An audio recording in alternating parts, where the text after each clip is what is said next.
How do you make money for nothing? The answer could be hiding in the 20 million tonnes of household waste we throw out every year.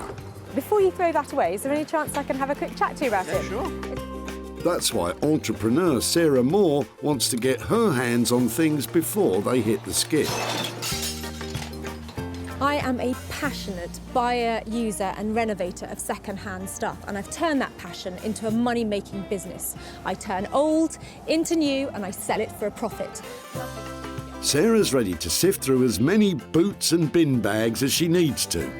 That is the most fabulous thing I've seen here. This is so exciting. In her search for tip treasure. I love rifling through the rubbish. And with some of the country's elite designers and makers, Hello, hello. What have you got today? I want to do what's right for this piece of rubbish. she can transform her finds into desirable, Look at that. beautiful, Speechless. valuable, You're joking. and hopefully saleable items. You always talk my kind of money, Jay. I love doing deals with you.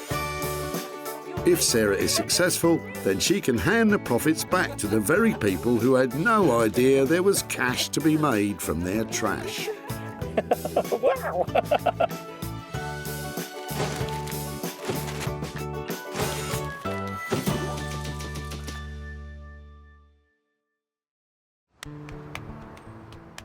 Today, Sarah is at Whitley Community Recycling Center in Surrey. Every day, up to 400 cars arrive here laden with junk for the tip. But much of it could be reused instead of landing headfirst in the skip. Thankfully, Sarah's here to retrieve rubbish from this wonderful world of waste. Some people like going designer shopping, others go and play golf. But for me, this is where it's at. I'm in the department store for rubbish, and all I've got to do is find the treasure in the trash.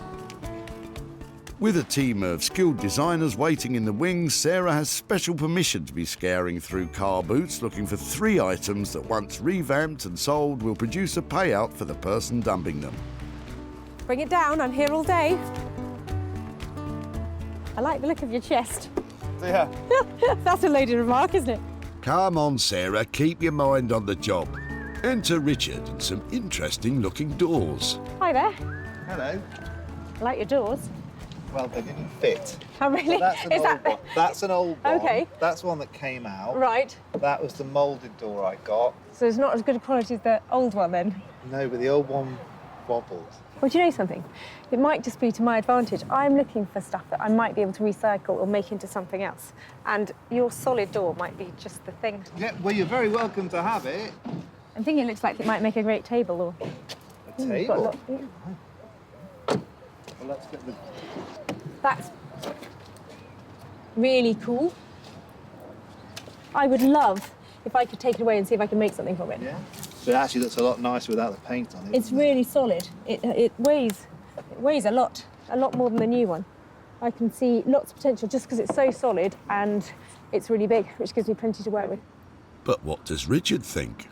You see, thinking of it from my perspective, I can see turning it into sort of trestle and using it as a workbench. That's what I would do. But my shed's not big enough. Now I've really picked it up. It's really heavy. There's a lot of good quality wood there. That's fantastic. I'll definitely do something with that. Haven't got anything else in there then that needs Yeah, a new I've got a lease of life? vintage BT home hub that I don't need. Do you want that? Fine. No, that the sun lounge is not going. That's on its way to my allotment. Always worth asking, but on this occasion, Sarah will just have to make do with the old door. I'm going to break the door. If she manages to take it away in one piece, she'll certainly have her work cut out with this old timber. But she does have someone in mind who can help. Rupert Blanchard is a sought-after furniture maker based in Margate. Design-wise, I love making things that appear really clean and simple, but the cleaner and simpler they get, the more complicated they are to make. Rupert's furniture designs command a premium price which belie their humble beginnings. Basically, other people's waste, I find some kind of beauty in it and spend a lot of time and give rubbish a lot of attention to try and bring it back into use. Anything that you might find in a skip, basically, I'm happy to work with it. That's music to my ears. This old door, which Sarah's been given by Richard, fits that bill perfectly. So, Sarah's rescued one item from the skip, but has 2 more to find. Unfortunately, she's spotted something it's too late to save. That is hundreds of pounds worth of lamp over there. Sarah, you should know better than to eye up the stuff that's strictly out of bounds. Anyway, it's not as if it's quiet. There's no end to the rubbish that's pouring in just now. And in no time, Sarah's on to her second catch. It seems skip visitor Stoyan is about to dump something special. These are really cool. Yeah. So you're throwing them today? Yes, I don't need them. Stoyan has had enough of trying to glue his broken dining chairs back together, but Sarah can see promise in these pews. I think they look lovely. How many have you got? I got a 3 just. 3. Lovely. Okay. They're really cool. I love the shape. That's fine. It's all yours. Really? I'm so pleased that you didn't put them in the tip. So That's okay. thank you so much. These lovely old chairs are going to be made marvellous again. I've got a maker in mind to restore them, and I think I'm sitting on a fortune. Thank you so much. You never know. Someone's rubbish is somebody's gold. So if you need something and you can use that, you're welcome. So item 2 is all set for a spruce up, and Sarah knows the perfect craftsman to overhaul these classic chairs.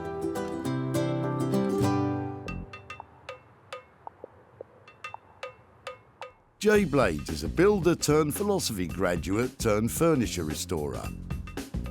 Jay has his finger on the pulse of modern design interiors, reworking the very best of British craftsmanship and bringing it into the 21st century. I've always had a passion for the kind of heritage that the British designers have produced over the years. Traditionalists would love to keep it as it is, but to be reintroduced into the market, I like to just add a bit of colour and add something a bit quirky.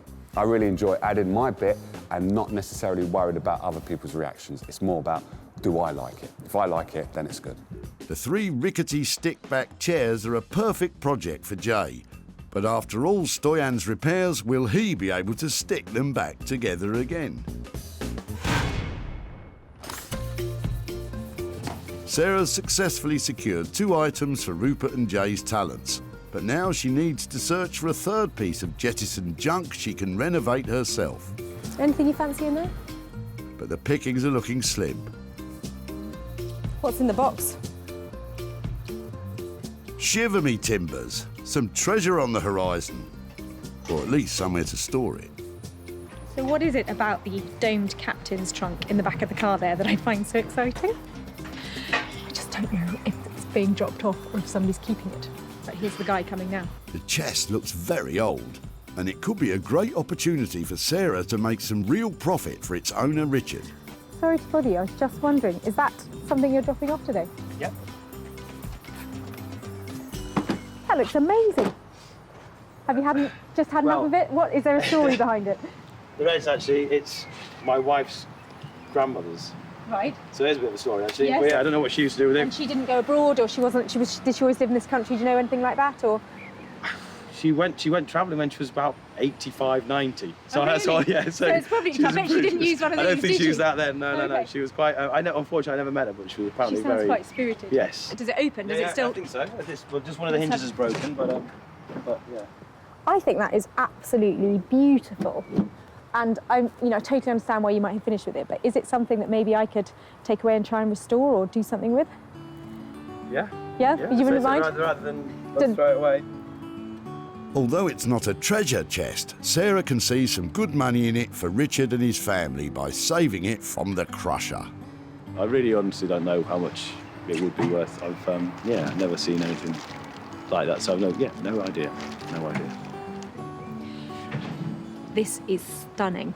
It's absolutely beautiful. It's in real original condition, and it would fit into a smart country house anywhere around here.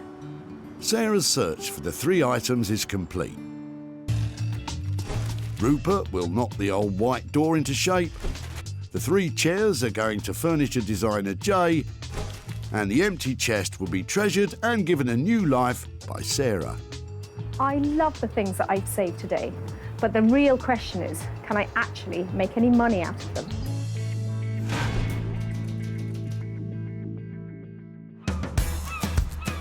Margate is a seaside town on the coast of Kent. Like Brighton and Southend, Margate was infamous for clashes between mods and rockers in the 1960s. Fortunately, it's now well known for the Turner Contemporary Art Gallery and its very own burgeoning vintage clothing and retro furniture scene. It's also home to Rupert Blanchard, who's one of the country's leading reclamation and bespoke furniture makers. And he's used to dealing with Sarah's wild and wacky dump treasure.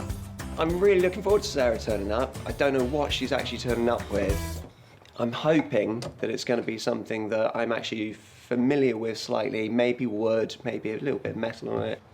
If it's mass production or bespoke, if it's rotten or brand new, happy to sort of apply my own skills to it and play with it, basically. I just want to get on with it. Hello. Hey, Sarah. I'm a bit embarrassed. It's only a door. It's a door, it's great. Door's good. Let's bring it in then. Fab. Here, you take that end. One objective down then. Recognise that straight away. Is a door great? They are great if you've got a gaping wide opening at the front of your house. It's quite heavy. Solid, isn't it? Oh, it's a pine door. That's what I thought. It's a Victorian pine door. That got left in the garden. Okay. This one's really quite square, quite solid. Doesn't seem to have much rot to it. Nice little metal keyhole cover. We could incorporate that into something. I don't know why, but I'm thinking about a dressing table for some reason. So, dressing table. What are you thinking? Mirror in the top, or is what are you thinking? Well, it's always been straight all of its life. I'd like to make it a little bit more curvy. That might mean a lot of cutting, a lot of making it. It was always stood up straight. Maybe giving it a nice slinky little bend round. So it's perhaps a lower table, turns round, goes up slightly, so you can sit against it and have it either a tiny little work table or a dressing table. A slinky dresser, for somebody who's a slinky dresser perhaps. But how much is this transformation likely to cost? I'd like to get this done in a day. I would like this done and keep this one simple, keep it clean, but keep it quite abstract and sculptural. And so, yeah, in total, no more than 2 days. That's fine. I think if we signed it off like that we're up to kind of 400 quid on it. If there's a bit less than that, that's great. That might mean something more for the guy who dropped it off. So if we keep it to that kind of ballpark, I'm happy with that. Yeah, I don't see any problems with this. It's going to be quite a sculptural challenge, quite a interesting thing. I think it won't be to everyone's taste, this one, but I think we're going to do something new that people haven't seen before with this one. So from distressed door to pop art dressing table, that boy is a genius.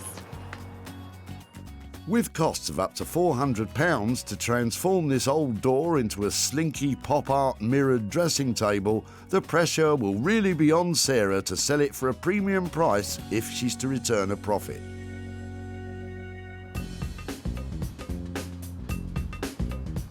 Sarah's next stop on her wander is Wolverhampton in the West Midlands.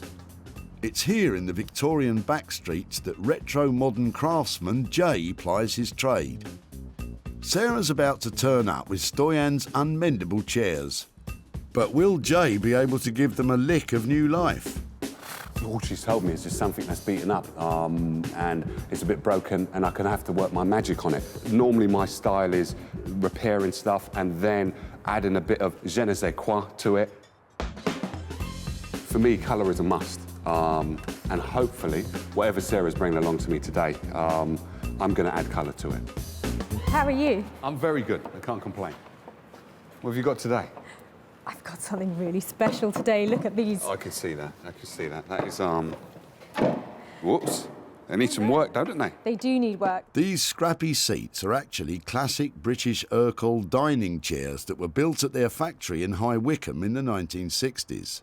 These are one of the creme de la creme of our English designers and English manufacturers that are still functioning in today. A lot of people want Ercol because it is the go-to kind of manufacturer to have. So someone to be throwing these away, it's kind of interesting, I would say. But it's very rare that you come across someone wanting to throw away Ercol. Very, very rare. The guy dropping these off, he said he'd bought them from the car boot. He had given up mending them because they weren't in a great state, and he just didn't want to see them anymore because this one definitely has seen better days and the others are weak. So, yeah, I thought that they just looked so cool. I love the colour about them, but they need that special touch, Jay. Yeah, they do. They need a bit more than a special touch. They do need repairing. So what we've got is glue that someone's tried to glue them with. And the one thing glue doesn't stick to is glue. So I'll have to remove all of that glue. This is coming out as well. No. I'm hoping that the state of them wasn't too bad. And then I thought, you know, you are the go-to man for Ercol. I've seen the kind of fresh new look that you've put on some of their pieces, and I'm sort of wondering, you know, how much colour we can introduce them, and if that's all right to paint them. I think that adding some colour is not going to be too detrimental to the design of this piece. I will introduce colour, but I won't overdo the colour on these. It will be very modestly done. I do love these pieces, so I can't wait to start working on them, actually. You know what my next question is going to be? It's going to be money. Money, money, money. £50 each. That's a deal. OK, cool. I'll best get to work then. The total cost of renovating the 3 chairs will be £150. Sarah will need to find the right buyer if she's to turn a profit on these.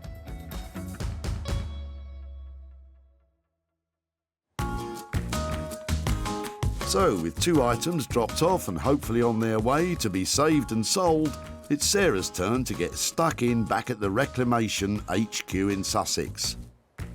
And at her barn, she's hoping to turn Richard's chest into valuable treasure. But sometimes it's difficult to get started. The dog's run off again. Bramble, here! Bramble, here! Come on, here! Right, I'm just going to go and put it in the house. Come with me. Come on. Come on, let's go.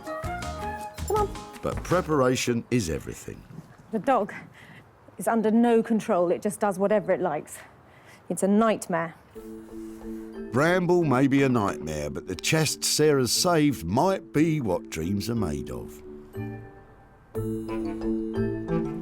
Actually, I hadn't remembered how it was on the inside. It is a lot better than I remembered, so that's quite cool. I probably won't even have to line it. It's in good nick. Ah, treasure. It's got a bicycle clip in it. Look at that. That means it's at least 50 years old, because nobody uses those anymore. More like 150 years old. And a sweet. Nice. The mother lode, a good omen for turning a big profit.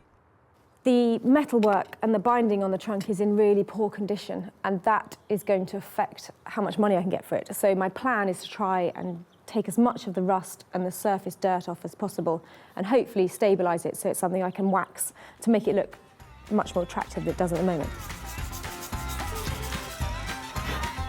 It's going to need a lot of elbow grease to get this together. With grease applied, it takes Sarah just half an hour to remove what looks like more than a century of filth.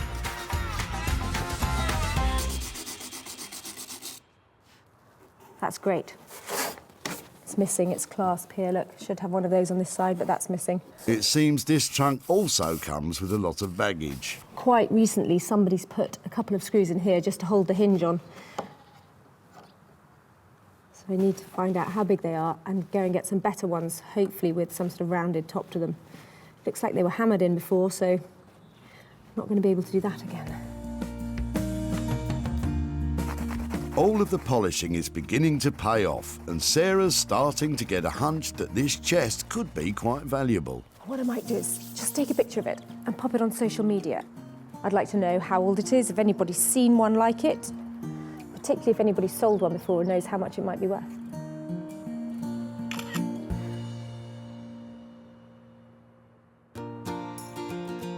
Now, did you know the inventor of the door knocker won the Nobel Prize? Taxi for me, please. Talking of doors, Sarah brought me this old door, which she saved, and I want to make a kind of console table / dressing table. I could find that it just collapses, it falls apart when I cut through it, especially because there are cracks running through the panels, but I won't really know until I do start cutting it up. it's a bit worrying that the success of this project could all hinge on a few cracks. I want to make sure that I'm cutting the shelf to the right level, and this thing doesn't exist yet. I don't know what level it needs to be. I'm not copying another piece of furniture, so there is no standard to go by. There's no rule book, so I can't really go wrong. Confident, that's what we like to hear. It's quite hard for me to cut this door. It's quite upsetting, but it is a knackered door that was on its way to landfill, so I'm gonna give it a new lease of life. Upsetting it may be, but just think how satisfying it may be bringing that door back from death's door. The cuts that I'm making through this door, they're not going to be straight through, they're going to be at 45 degrees, so I can join it to the next section door seamlessly as one flowing line. I don't want ugly joints just flat against each other. I want to make this nice, smooth, flowing line. Hopefully, I've sliced straight through at 45 degrees and it won't fall apart, but we shall see. No, not quite. Well, the good news is it's not fallen apart. Oh, not quite through. By cutting this door in half, Rupert's turning this into a do. That's half a door. I have made 1, 2, 3, 4, 5, 6 cuts to this door. Hopefully 6 cuts is all we're gonna need. So this little center section can disappear. And that means that I should be able to fold the door together now. But you kind of get the idea of what I'm trying to achieve, to make it appear as if the door has actually folded up on itself. Don't you just love it when a plan comes together? I'm still experimenting at this stage. I'm just trying to work out the piece of furniture that, at the moment, it only exists in my head. Yeah, it won't just levitate. Nobody said anything about levitation. Once mastered, that's bound to raise the value.